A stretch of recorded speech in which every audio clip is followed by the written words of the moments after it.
Bonjour à tous, bonjour à toutes, bienvenue à cette émission. Nous recevons aujourd'hui, nous avons le grand plaisir de recevoir M.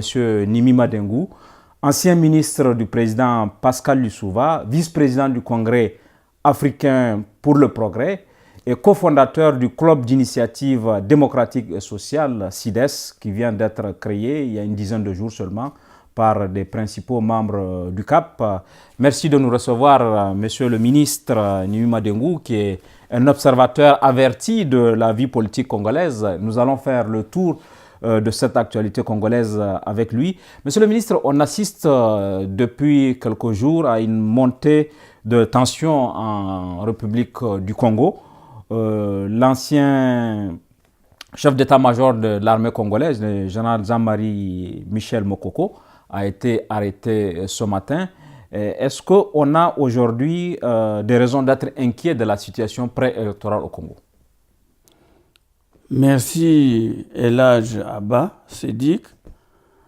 Bon, c'est une situation qui est complexe et qu'il est difficile de dénouer, de pronostiquer. A-t-on des raisons de s'inquiéter? Oui et non. Oui et non, parce que pour l'instant, il n'y a pas de bruit de botte. Ce ne sont que des préliminaires, des préparatifs à la future élection présidentielle. Et je pense que le général Jean-Marie Michel Mokoko a démissionné de son poste de haut représentant de l'Union africaine pour le maintien de la paix en RCA. Et je crois que c'est pour compétir, pour être candidat à l'élection présidentielle prévue pour le 20 mars de cette année. Lorsqu'on sait qu'il est, comme vous l'avez rappelé, qu'il est candidat à cette élection et qu'il a été arrêté et que d'autres personnes sont inquiètes, va-t-on vers un scrutin apaisé le 20 mars dans les conditions actuelles? Je viens de répondre que tout pronostic est difficile, mais je le souhaite. Je souhaite quand même que ce genre de consultation se déroule sans qu'on ait recours à la violence, à la fois verbale et militaire, sans qu'on ait recours à des empêchements de battre campagne et ainsi de suite. Je crois que les principaux intervenants, les principaux candidats devraient tout faire pour que ça soit un scrutin apaisé. D'accord. Et principalement que le président de la République maîtrise la situation parce que c'est quand même lui qui détient la force, qui commande à la force publique. D'accord. Monsieur le ministre, on n'est pas véritablement loin de cette élection présidentielle. Elle va se tenir le 20 mars. Le sentiment qu'on a aujourd'hui, c'est qu'il y a une faiblesse de l'opposition qui ouvre un boulevard au président Sassou. Est-ce que vous êtes d'accord avec nous sur la lecture de la situation de l'opposition au Congo? Absolument. Vous parlez de faiblesse, mais je dirais que cette faiblesse découle d'une incohérence. Je m'explique.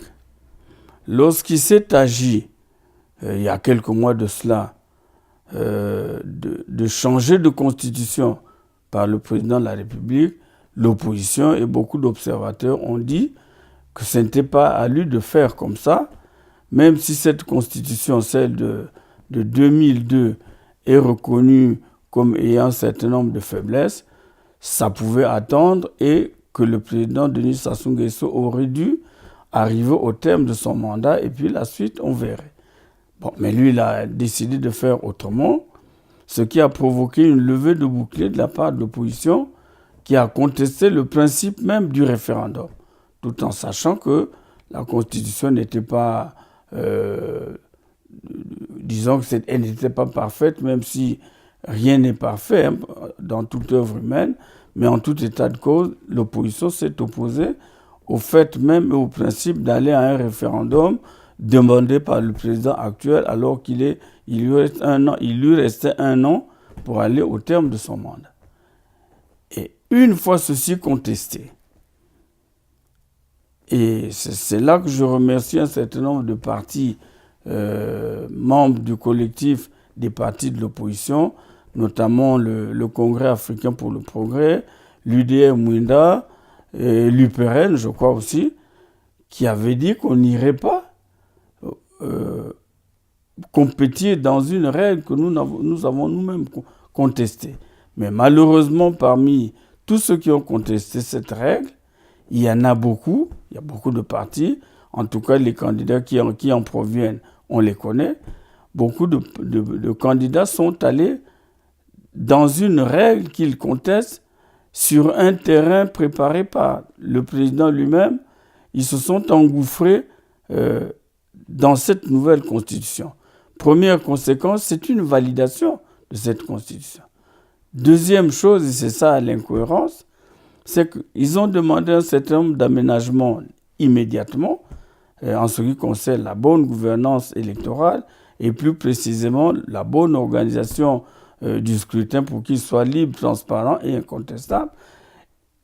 Et l'opposition, ceux qui y vont, n'ont pas obtenu gain de cause. Donc, les mêmes causes pouvant produire les mêmes effets, ils ont ouvert, comme vous dites, un boulevard au président de la République, Sassou, qui a, du fait de cette faiblesse, qui a toutes les chances de dire « j'ai battu toute l'opposition, donc je suis légitime », quelles que soient les conditions dans lesquelles ce scrutin pourrait s'organiser. D'accord. On avait compris initialement que la position de l'opposition était d'obtenir d'abord la gouvernance électorale, la transparence, avant d'aller aux élections. Exactement. Mais tel que les choses se passent aujourd'hui, elle va aller aux élections quand même. Quand même, voilà. C'est ça, l'incohérence et la faiblesse.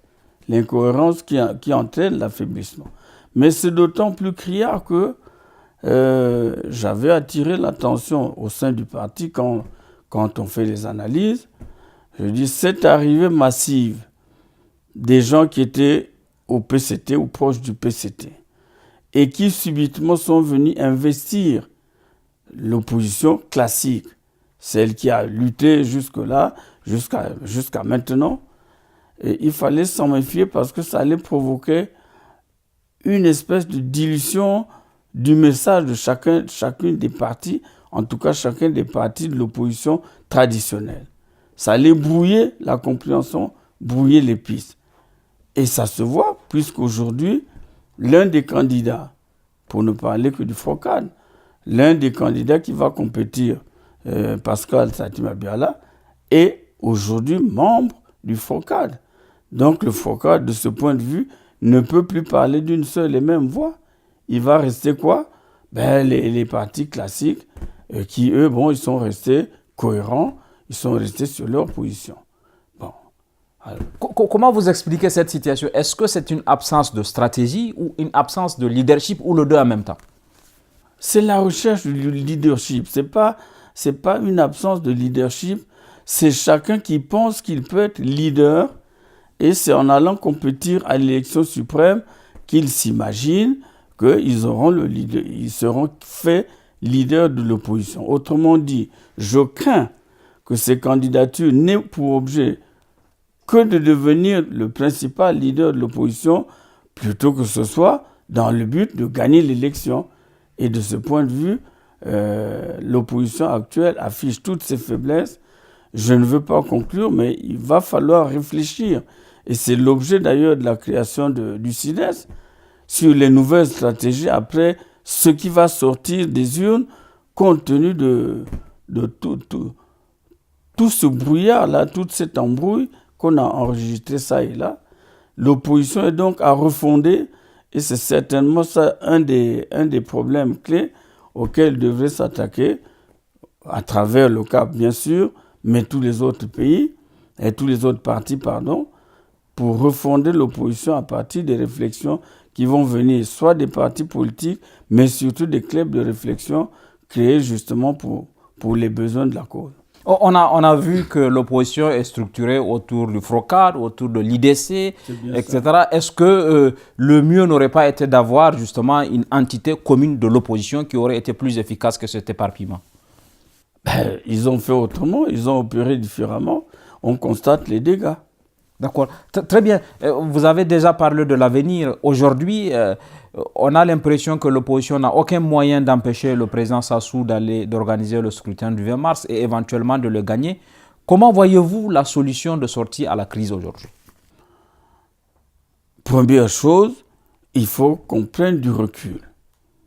Il faut qu'on réfléchisse je travaille dans l'hypothèse où quelqu'un de l'opposition n'a pas gagné.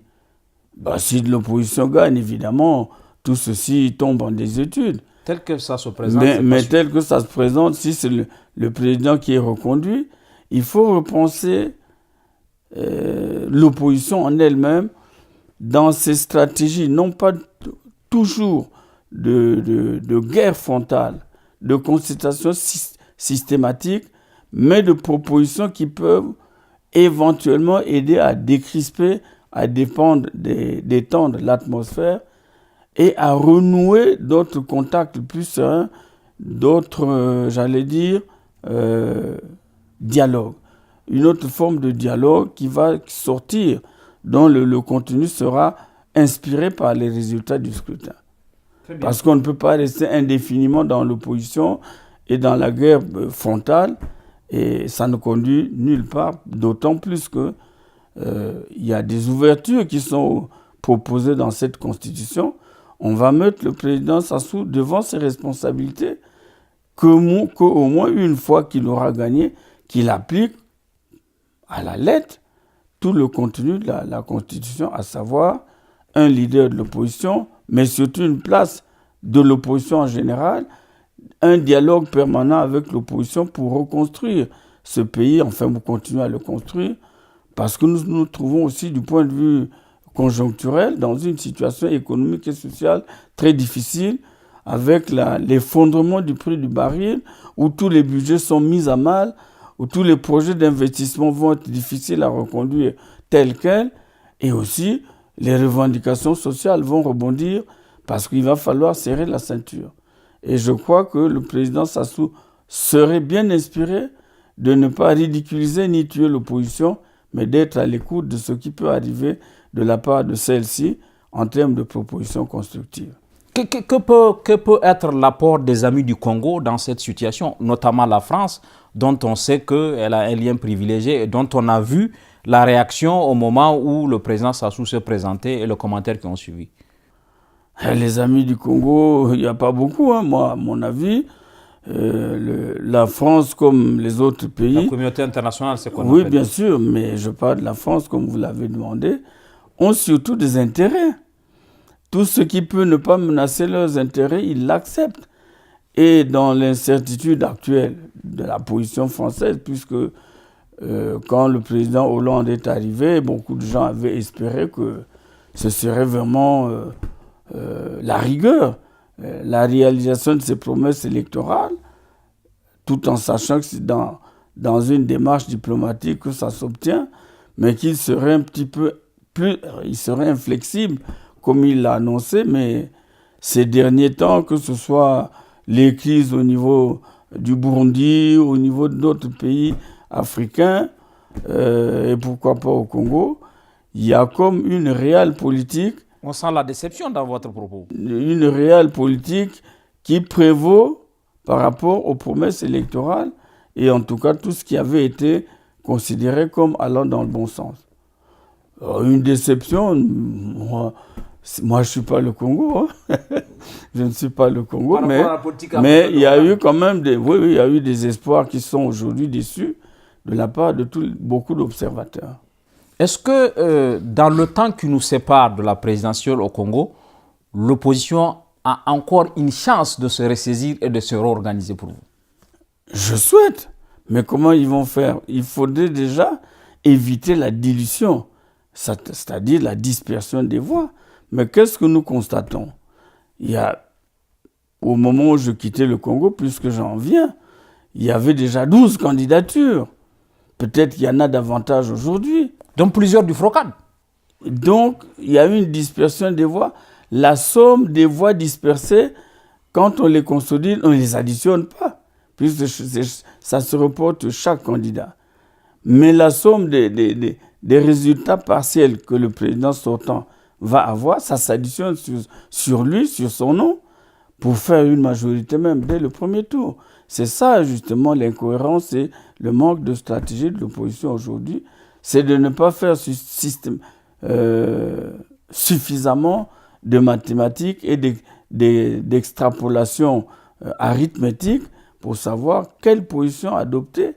Et le mieux eût été aujourd'hui qu'ils se ressaisissent en disant 2 ou 3 candidats, ça suffit. Mais tel que je vois les égos, tel que je vois les stratégies de compétition, non pas seulement face à Sassou, mais de compétition interne à l'opposition, ça m'étonnerait qu'il y ait un ressaisissement dans les 3 semaines qui nous séparent. Donc la convention n'aura pas servi à grand-chose. On rappelle qu'il y a eu une convention en janvier pour mettre d'accord l'opposition. Ben, on va voir ce que ça va donner. En tout cas, ce n'est pas bien parti. Nous remercions Monsieur le ministre Nimi Madengou. C'est moi qui vous remercie. Pour l'éclairage qui nous a été apporté sur la situation au Congo. Nous vous donnons rendez-vous, mesdames et messieurs les téléspectateurs, prochainement pour continuer de suivre la présidentielle au Congo qui aura lieu le 20 mars 2016. À très bientôt. Merci.